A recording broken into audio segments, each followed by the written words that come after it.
मैं करूंगा तो तेरी सेवा करूंगा। मुझे लोग पूछते थे तू क्या बनना चाहता है भाई? डॉक्टर बनना चाहता है, इंजीनियर बनना चाहता है, सीए बनना चाहता है, या क्या बनना चाहता है? मैं लोगों को कुछ जवाब नहीं देता था। मैं चुप रहता था और चुप होकर मुस्कुरा देता था और निकल जाता था। इनको लगता था कि ये भाई क्या है, बिजनेस करना चाहता है क्या?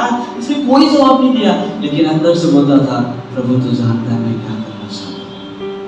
मेरे प्रियो, मैं आपको बताना चाहता हूँ 2018 में मैंने कुछ नहीं किया, किसी को नहीं बताया, लेकिन मेरे पास्टर ने मुझसे बात किया कि खुदा चाहता है कि तुम चेले के लिए तैनात किए जाओ, तुम्हारा चेले के लिए अभिषेक किया जाएगा।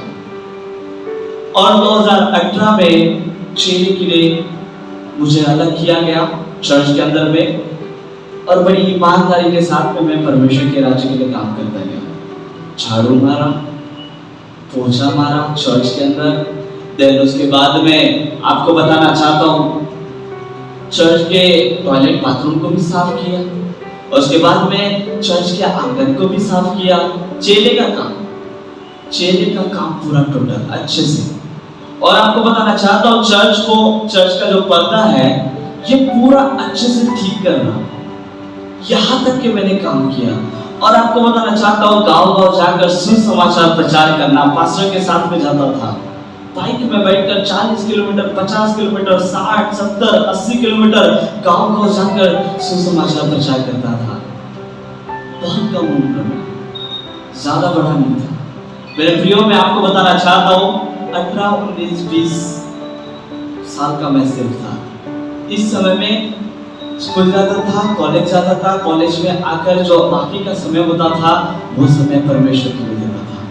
मेरे प्रियो, मैं आपको बताना चाहता हूँ बहुत ऐसे जगहों पर मैं गया जहां पर ईंटे के भट्टियां होती है, जहां ईंटें बनाई जाती है। उस स्थानों में जाकर मैंने परमेश्वर के लिए कार्य किया। वहां पर यीशु का नाम बताया, वहां पर जाकर लोगों को बताया कि प्रभु यीशु मसीह कौन है।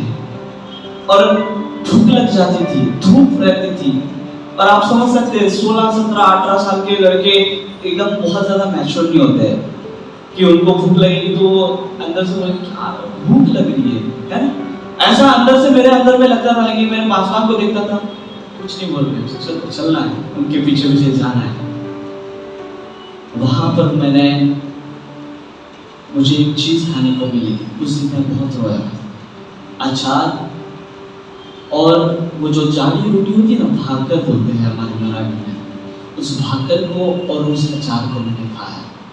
उस समय में जब खा रहा था, उन लोगों को मैं देख रहा था, उनके शरीर में ठीक से वस्त्र नहीं है, उनके छोटे छोटे बच्चे नीचे मिट्टी में बैठे हुए हैं, मिट्टी से भरे हुए हैं।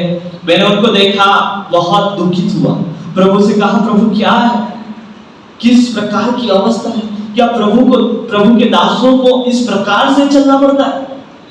अंदर में आ रहा था बाबा पास्टर नहीं बनना है, अंदर से आ रहा था कि पास्टर नहीं बनना। लेकिन उसी समय में परमेश्वर ने बात किया और प्रभु ने कहा जो आंसू तू देख रहा है ना, वो आंसू बहुत से लोगों के पास में पड़े हुए हैं। उन लोगों के पास में तुझे यीशु का नाम जाकर बताना है ताकि वो निचले स्तर से ऊपर आ सके। मैं आपको बताना चाहता हूँ उसी दिन मैंने निर्णय लिया कि मैं यदि कार्य करूंगा तो केवल और केवल प्रभु यीशु मसीह के लिए। घर के अंदर में मैं कभी ऐसा भोजन खाना पसंद नहीं करता था। मम्मी ने यदि सब्जी अच्छी नहीं बनाई तो नहीं, ये नहीं खाता, ये चाहिए, वो चाहिए। लेकिन उस दिन पता चला कि मिनिस्ट्री में जो मिलेगा वो खाना है। हालेलुया। मेरे प्रियो, मैंने उस दिन सीख लिया कि मुझे क्या करना है। इस प्रकार से परमेश्वर ने 2019 में मुझे पास्टरीय सेवा के लिए तैनात कर दिया। मैंने देखा कि ये क्या हो रहा है मेरे साथ। मैं कुछ नहीं कहा, ऑटोमेटिकली खुदा मुझे रास्ता तैयार करके दे रहा है। ना मैं किसी के पास जा रहा हूं, ना किसी को बोल रहा हूं कि मुझे पास्टर बनना है, लेकिन ऑटोमेटिक खुदा मुझे उठा रहा है, खुदा कॉलिंग दे रहा है। 2020 में मेरे प्रियो, मैं आपको बताना चाहता हूँ लॉकडाउन आ गया। कोरोना के समय में सब चर्चेस बंद, लोगों के आना बंद। मैंने कहा खुदा पास्टर तो बना लिया लेकिन सेवा तो खत्म हो गई, अब तो चर्च में कोई, कलीसिया में कोई आ नहीं रहा है, ना कोई इधर मुझे दिखता है कि मैं किसके साथ में आराधना करूं, मैं कैसे आराधना करूं, किस प्रकार से मैं प्रभु तेरे नाम को ऊंचा उठाऊं। मैं खुदा से रोने लगा, प्रार्थना करने लगा और कहने लगा प्रभु कुछ करना है, तेरे राज्य के लिए मुझे जाना है, मुझे बताना है कि तू कौन है प्रभु। इस दुनिया के छोर तक के जाने के लिए मैं तैयार हूं, तू जहां लेकर जाएगा मैं वहां जाऊंगा। प्रभु से प्रार्थना कर रहा हूं, प्रार्थना कर रहा हूं, प्रार्थना कर रहा हूं। 2020 में उस समय में मेरी मम्मी 40 दिन की उपवास फास्टिंग में थे, वो दुआएं कर रहे हैं कि प्रभु सिचुएशन सब कुछ खत्म हो चुका है, अब करें तो क्या करें। उस समय में सारे रास्ते बंद, रोड्स बंद, बड़े बड़े जगहों को मैंने देखा, बड़े बड़े चर्चेस को देखा, सब बंद। मैं खुदा को कह रहा हूँ खुदा मैं क्या करूं, लेकिन उधर से अंदर से आवाज आती है घर के बाहर जा। और मैं जब घर के बाहर गया और देखा कि लोगों की भीड़ को मैं देख रहा हूं कि हैदराबाद से, गुजरात से, छत्तीसगढ़ से लोग अपने अपने घरों के लिए जाने के लिए बाहर निकले हुए हैं। मैंने देखा उनके पैरों में चप्पल नहीं है, मैंने देखा कि वो रोते हुए भूखे जा रहे हैं, उनके पास जाने के लिए ना बस है, ना गाड़ी है, ना ही कुछ चीज है। मैंने देखा प्रभु ये क्या हो रहा है, ये लोग कैसे जा रहे हैं। उसी समय आवाज आ रही है तेरा कार्य यहां से शुरू हो रहा है। मैं आपको बताना चाहता हूं, मैंने लोगों को देखा मास्क पहने हुए हैं, सैनिटाइजर यूज कर रहे हैं, न जाना कितना कितना प्रकार का क्या क्या कर रहे हैं, लेकिन मैंने कहा जीऊंगा तो यीशु के लिए, मरूंगा तो यीशु के लिए।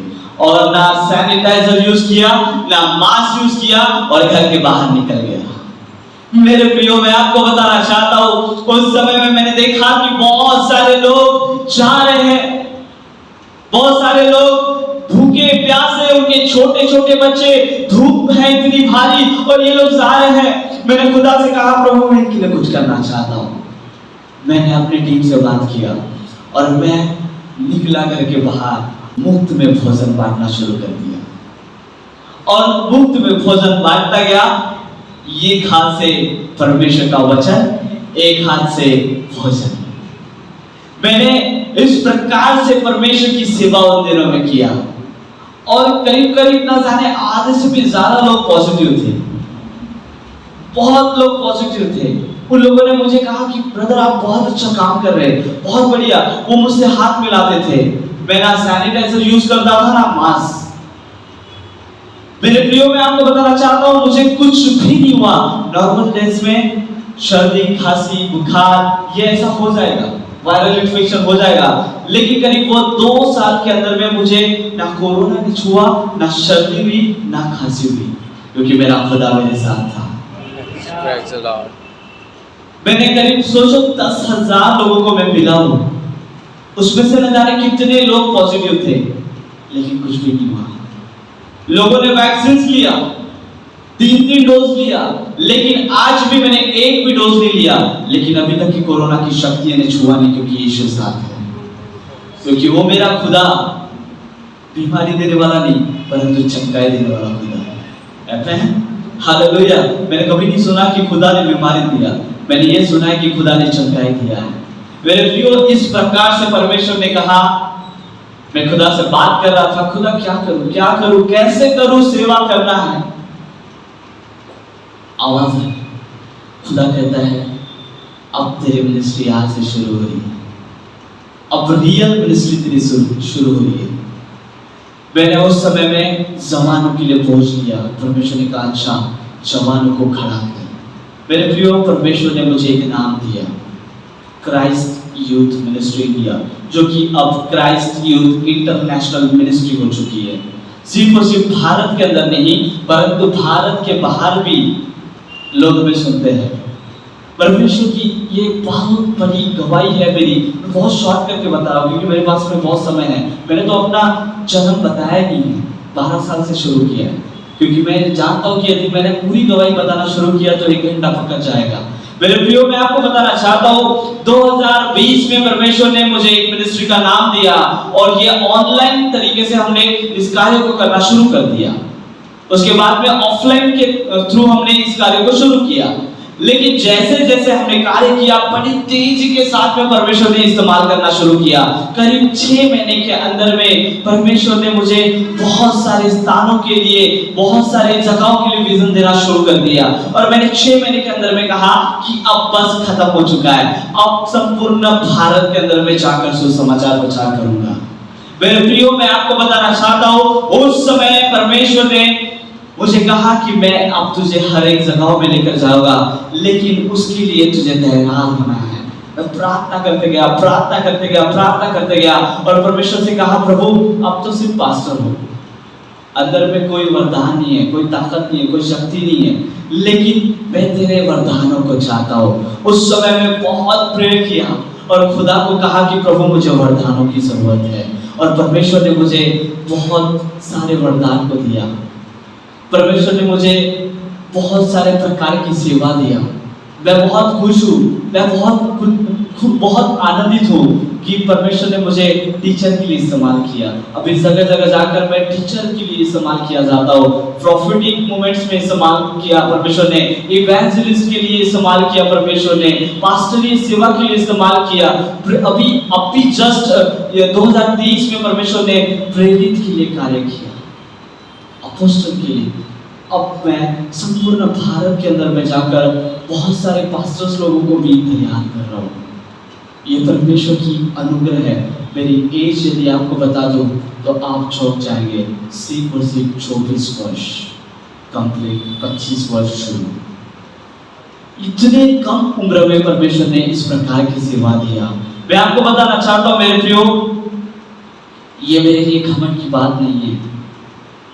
मैं इसके लिए घमंड नहीं करता हूँ, क्योंकि ये सब कुछ परमेश्वर की योजना है।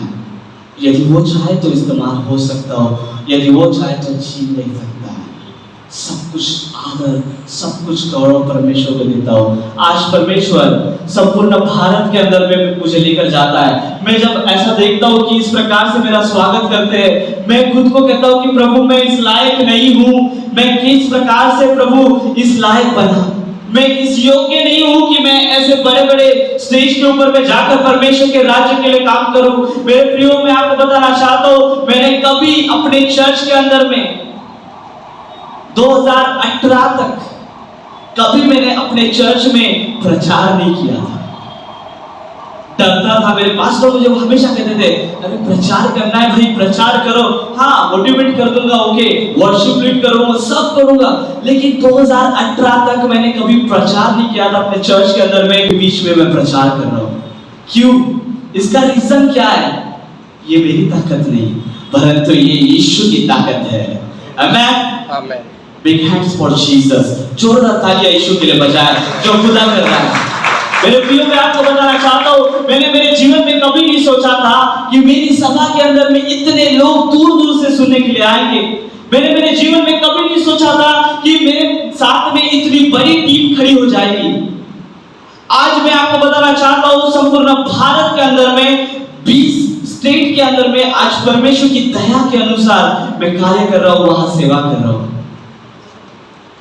प्रभु को मैंने कहा, प्रभु मैं सिर्फ और सिर्फ नागपुर के लिए नहीं, परंतु संपूर्ण भारत के लिए इस्तेमाल करूं। प्रभु मेरे अंदर में सिर्फ और सिर्फ नागपुर के लिए बोझ नहीं है, परंतु संपूर्ण इंडिया के लिए मैं काम करना चाहता हूं। मैंने सिर्फ इंडिया कहा। क्यों? यदि मेरा घर खाली पड़ा हुआ है, मेरे घर में ही अंधकार पड़ा हुआ है, तो मैं बाजू वाले गांव में जाकर क्यों प्रचार करूं? मेरे घर में ही अंधेरा पड़ा हुआ है, लोग मुझे कहेंगे कि भैया पहले अपने घर में तो ज्योति जला ले। मैंने खुदा से कहा कि खुदा सिर्फ और सिर्फ इंडिया, उसके बाद में हम भारत के बाहर जाएंगे। मुझे आज भी भारत के बाहर बहुत लोग बुला रहे हैं, लेकिन मैं भारत के बाहर नहीं जा रहा हूं। क्यों? इसका रीजन एक ही है कि मैंने खुदा से एक कमिटमेंट किया है कि खुदा सबसे पहले भारत, सबसे पहले इंडिया। मेरे प्रियो, मैं आपको बताना चाहता हूँ, जब मैं प्रार्थना कर रहा था उस समय में मैंने खुदा से कहा कि मैं और इंडिया के अंदर में जाकर तेरे राज्य के लिए काम करूंगा। मैं हर एक जगह पर जाकर तेरे लिए सेवा करूंगा। तू जहां भेजेगा वहां मैं जाऊंगा। तू चाहे स्टेज में भेजेगा तो स्टेज में प्रचार करूंगा, तू चाहे सड़कों पे भेजेगा तो सड़कों पे जाकर प्रचार करूंगा, तू चाहे छोटी जगहों पर भेजेगा छोटी जगहों पर जाऊंगा। मुझे कहीं से भी भारत के अंदर में फोन आए, मैं ये नहीं पूछता हूं कि तुम्हारे चर्च के अंदर में कितने लोग हैं। वहां पे यदि 10 लोग भी हैं तो मैं 10 लोगों को भी प्रचार करने के लिए तैयार हूं। क्यों? क्योंकि 10 में से एक भी आत्मा बच जा रही है और एक का भी उद्धार हो रहा है और एक भी परमेश्वर के राज्य के लिए काम कर रहा है, तो ये मेरे लिए बहुत बड़ी उपलब्धि है, ये मेरे लिए बहुत बड़ा काम है। मेरे प्रियो, मैं भीड़ के पीछे नहीं परंतु भीड़ के पीछे चलता हूं। आप देख सकते हैं भीड़ ऑलरेडी इधर पड़ी है, लेकिन मुझे ये भीड़ को नहीं देखना है। वो भीड़ परमेश्वर देता है, लेकिन मैंने शुरुआत छोटे से किया। परमेश्वर ने मुझे बहुत सारे स्थानों पे लेके गया। आज मेरे पास में समय नहीं होता है, ये मंथ मेरा पूरा पैक, अगला मंथ पूरा पैक, उसके सामने वाला मंथ पैक, दिसंबर पैक। अभी से क्यों? इसका रीजन क्या है? खुदा। इसका रीजन जीसस है। जीसस के बगैर और कुछ नहीं है। मेरी लाइफ में मैं देखता था कि मेरे पास में अच्छा घर नहीं था, मैं चर्च में रहा करता था। मेरे प्रियो, मैं आपको बताना चाहता हूं, एक ऐसी परिस्थिति थी कि मेरे पास में एक सुंदर अच्छा घर नहीं था। मैं चर्च के अंदर में एक कोने में रहता था, जो लास्ट वाला कोना है वहां पर रहता था। उस स्थान में एक छोटे से टेबल में हम लोग सिर्फ और सिर्फ गैस को रखते थे ताकि वहां पर भोजन बना सके। और मैं आपको बताना चाहता हूँ, एक परात में सारे डब्बे हम लोग रखते थे जिसमें हल्दी, नमक या और जो भी चीजें होती है। घर नहीं था, लेकिन परमेश्वर ने कहा, मैं उठाने वाला परमेश्वर हूं। प्रभु से प्रार्थना कर रहे थे कि प्रभु घर चाहिए। मैं आपको बताना चाहता हूं, प्रभु ने करीब 8000 स्क्वायर फीट मुझे जगह देकर रखी है। प्रभु ने मुझे अच्छा घर दिया है। ये कौन करता है? ये परमेश्वर करता है। सिर्फ और सिर्फ मैंने खुदा से मांगा कि खुदा मुझे अपने जीवन में सिर्फ और सिर्फ तू चाहिए, मुझे और कुछ नहीं चाहिए। मैंने जब खुदा को मांगा, खुदा ने मुझे देना शुरू किया। जिंदगी की शुरुआत मैंने जीरो से शुरू की, लेकिन परमेश्वर मुझे उठा रहा है क्योंकि मैं उसमें बंधा हुआ, उसके साथ चल रहा हूं। मेरे प्रियो, मैं आपको बताना चाहता हूं, वो परिस्थितियों को बदलने वाला परमेश्वर है। एक समय ऐसा था कि 4000 5000 रुपए भी बहुत बड़े हो जाते थे। इतने ही रुपए के अंदर में हमें घर चलाना पड़ता था, वो भी पूरा नहीं था, 4 और 5000। लेकिन खुदा आज लाखों लेकर जा रहा है। आज खुदा लाखों देता है। क्यों? क्योंकि उसने जिंदगी जीना सीखा। एक समय ऐसा था कि मेरे पास में साइकिल नहीं थी। मैं बहुत खुद अंदर से कहता था कि प्रभु मैं क्या करूं, कैसे जाऊं, कैसे स्कूल जाऊं, कैसे मैं अपने कॉलेज जाऊं। लेकिन मेरे प्रियो, मैं आपको बताना चाहता हूं, खुदा के अंदर एक बड़ी ताकत है, बहुत बड़ी सामर्थ है। मैं जब खुदा को साइकिल मांगता था, खुदा कहता था कि दूंगा जरूर, बहुत जरूर दूंगा, लेकिन मिलती नहीं थी। लेकिन अंदर में एक चीज पता थी कि परमेश्वर देगा। परमेश्वर ने मुझे साइकिल गिफ्ट कर दिया। उसके बाद में गाड़ी नहीं थी। प्रभु से कह रहा था कि प्रभु कैसे, अभी तक ये गाड़ी नहीं है मेरे पास। खुदा से मांगा, खुदा ने दिया, क्योंकि खुदा ही है वो कर सकता है। मैंने बताया कि कैसे परमेश्वर ने, पहले टेस्टामेंट में बताया कि कैसे परमेश्वर ने 12 साल की उम्र से इस्तेमाल करना शुरू किया। खुदा ही है वो जो कर सकता है, उसके बगैर और कुछ नहीं। मेरे प्रियो, वो लाइफ चेंज करने वाला परमेश्वर है। मैंने ऐसे बहुत सारे गवाहियों को सुना जब मैं देखता था कि प्रभु, मैं बहुत से प्रचारकों को देख रहा हूँ जिनकी जिंदगियां एक लाइफ जीरो थी और जीरो से आज कहां चले गए हैं। मैं खुदा से कहता था कि खुदा मैं जानता हूँ तो मुझे जीरो से ऊपर उठाएगा। Hallelujah, hallelujah, praise the Lord, praise the Lord. परमेश्वर ने अद्भुत कार्य किया क्योंकि मैंने परमेश्वर के लिए दिया और परमेश्वर ने मुझे दिया। मेरे प्रियो, वो खुदा आपका खुदा है जो लाइफ को चेंज करता है। यहाँ पर 63 भी मीटिंग चल रही है। मतलब मैं यहाँ पे आज यदि प्रचार कर रहा हूँ, ये परमेश्वर की महान अनुग्रह और दया का फल है। परमेश्वर ने मुझे बहुत सारे स्टेट में लेकर गया ताकि मैं परमेश्वर के राज्य के लिए काम करूं। मैंने होप नहीं किया था अपने जीवन में कि प्रभु इतनी बड़ी सेवा देगा। मेरी होप क्या थी, मैं आपको लिटरली बताना चाहता हूँ कि बस 40-50 लोग चर्च के अंदर में रहेंगे और बस उतने में हमें रहना है। लेकिन करीब करीब आज परमेश्वर ने 17,000 से भी ज्यादा लोगों को दिया है, नए लोगों को परमेश्वर ने दिया, और वो लोग संपूर्ण भारत के अंदर में है। 18 से भी ज्यादा स्टेट में आज हमारी सेवा कार्य कर रही है। ये कौन है? सिर्फ और सिर्फ जीसस। मैंने कभी नहीं सोचा था कि मेरे कॉन्टैक्ट 17,000 लोगों के पास में जाएंगे, लेकिन परमेश्वर ने किया। वो परमेश्वर जीरो से हीरो बनाने वाला परमेश्वर है। Hallelujah, hallelujah, praise the Lord. Praise the मेरी Lord। गवाही खत्म नहीं होगी, करीब आधा घंटा यहीं पे खत्म हो गया, लेकिन वचन शुरू नहीं हुआ। मैं जस्ट